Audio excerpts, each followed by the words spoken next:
खेतों की खुशबू और मंडियों का हाल लाते हैं आपकी तरक्की के हम नए सवाल लाते हैं। गेहूं की चमक और कीमतों का पूरा विश्लेषण हम आपके लिए सबसे सटीक डेटा बेमिसाल लाते हैं। दोस्तों नमस्कार, मैं colonel Ajay, CEO Ajay astro money group first global astro finance digital channel से आपसे मुखातिब होता हूं। आज शुक्रवार 13 फरवरी सन 2026।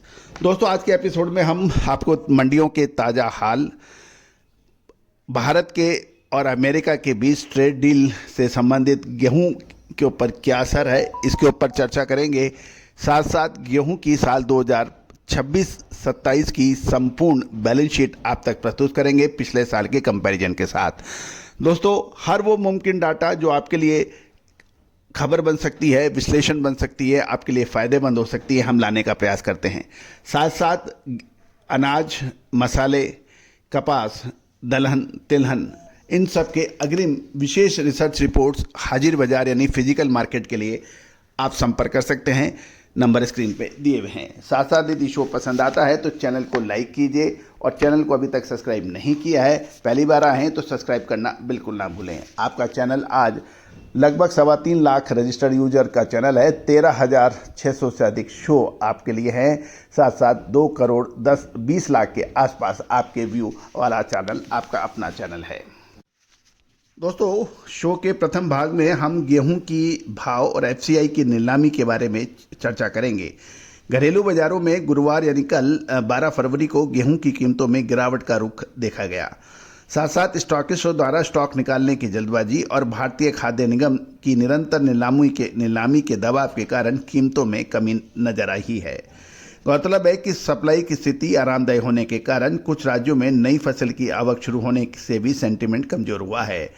यदि देश के विभिन्न हिस्सों में हम देखें तो दिल्ली में कीमतों में 5 रुपये की गिरावट थी, ये 2740 रुपये प्रति क्विंटल। उत्तर प्रदेश में 10 रुपये की गिरावट के साथ 2570 से 2590 रुपये प्रति क्विंटल। दक्षिण भारत में और मध्य प्रदेश में निरंतर सप्लाई के चलते यहाँ भाव 10 रुपये टूटकर 2830 रुपये प्रति क्विंटल के भाव कोट हुए हैं। कोलकाता की बात करें तो वहाँ सबसे अधिक गिरावट 20 रुपये प्रति क्विंटल की दर्ज की और भाव 2780 रुपये प्रति क्विंटल पर बंद होने के समाचार हैं। अब फूड कॉरपोरेशन ऑफ इंडिया यानी एफसीआई की नीलामी की चर्चा करें तो ओपन मार्केट सेल स्कीम यानी ओएमएसएस के तहत 7वें दौर की नीलामी में खरीदारों की दिलचस्पी बहुत कम नजर आई। एफसीआई ने इस सप्ताह नीलामी के लिए मात्रा बढ़ाकर 1,39,500 टन कर दी थी, लेकिन इसमें से केवल 50% यानी लगभग 70,000 टन की ही बिक्री हो सकी, बाकी नहीं हो सकी। पिछले सप्ताह 4 फरवरी को 66% बिक्री के मुकाबले ये बिक्री 50% और भी कम नजर आ रही है। कुछ व्यापारियों से बात करने पर पता लगा है कि खुले बाजार में पर्याप्त गेहूं उपलब्ध है और नई फसल के इंतजार में खरीदार अभी बड़े सौदे करने से बच रहे हैं। दूसरी ओर अमेरिकी और भारत के बीच ट्रेड डील का भी दबाव देखा गया, जिसमें अमेरिका से distilled dried grain with soluble जिसे डीडीजीएस की आयात की अनुमति दी गई है। क्योंकि डीडीजीएस का उपयोग पशुहार यानी फीड इंडस्ट्री के में गेहूं के चोकर के विकल्प के रूप में किया जाता है, इसलिए आने वाले समय में गेहूं के सब प्रोडक्ट की डिमांड घट सकती है, ऐसा अनुमान कुछ व्यापारी लगा रहे हैं। जहाँ तक नई फसल की बात करें तो गुजरात और मध्य प्रदेश के कुछ हिस्सों में नई फसल की आवक शुरू होने के समाचार हैं, जो जल्द ही महाराष्ट्र व अन्य क्षेत्रों में भी जोर पकड़ेगी। औद्योगिक मांग कमजोर होने से और बढ़ती आवक को देखते हुए आने वाले समय में गेहूं की स्थिति कीमतों में अभी कोई बड़ी तेजी की उम्मीद कम नज़र आ रही है। दोस्तों गेहूं के इस शो में अब हम तो साल 2026 की गेहूं उत्पादन स्टॉक के जो आंकड़े हैं वो भी आप तक प्रस्तुत कर रहे हैं। गौरतलब है कि भारत सरकार ने फसल वर्ष 2025-26 के लिए गेहूं के लिए रिकॉर्ड उत्पादन का लक्ष्य रखा है, जिससे सरकारी और निजी स्टॉक्स के मजबूत रहने की उम्मीद लगाई जा रही है। साल 2025-26 मार्केटिंग ईयर 26-27 के लिए अनुमानित आंकड़े और पिछले वर्ष 2024-25 के साथ में जो तुलना है वो हम आपके लिए लेके आए हैं।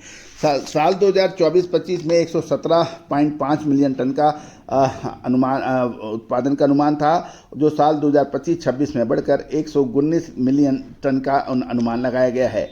ओपनिंग स्टॉक देखें तो साल 2024-25 में 7.5 मिलियन टन का था, जबकि साल 2025-26 में ये लगभग दुगने से अधिक 16 से 18 मिलियन टन होने के समाचार हैं। कंजम्पशन यानी खपत की बात करें तो पिछले साल 2024-25 में 111 मिलियन टन की खपत थी, जो इस साल बढ़कर 113 मिलियन टन का उम्मीद है, जिसमें 1.8% की वृद्धि है। यानी उत्पादन में 3.4% की वृद्धि, ओपनिंग स्टॉक में लगभग 110% की वृद्धि और साथ साथ खपत यानी कंजम्पशन में भी 1.8% की वृद्धि लगाई जा रही है। साल 2024-25 में निर्यात बिल्कुल नील था।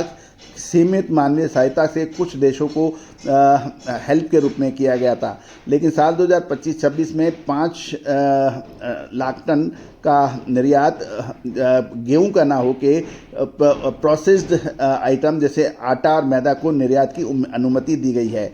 अब क्लोजिंग स्टॉक की बात करें तो पिछले साल 16 से 18 मिलियन टन था और इस साल बढ़कर 22 से 25 मिलियन टन रहने की उम्मीद है, यानी कुल 38% हो सकता है।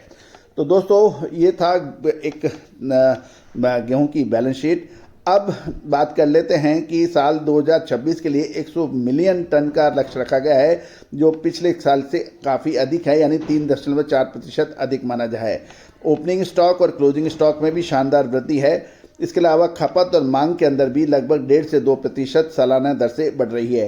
निर्यात नीति के अंदर भी गेहूं की एक्सपोर्ट की भी उम्मीदें बढ़ गई हैं।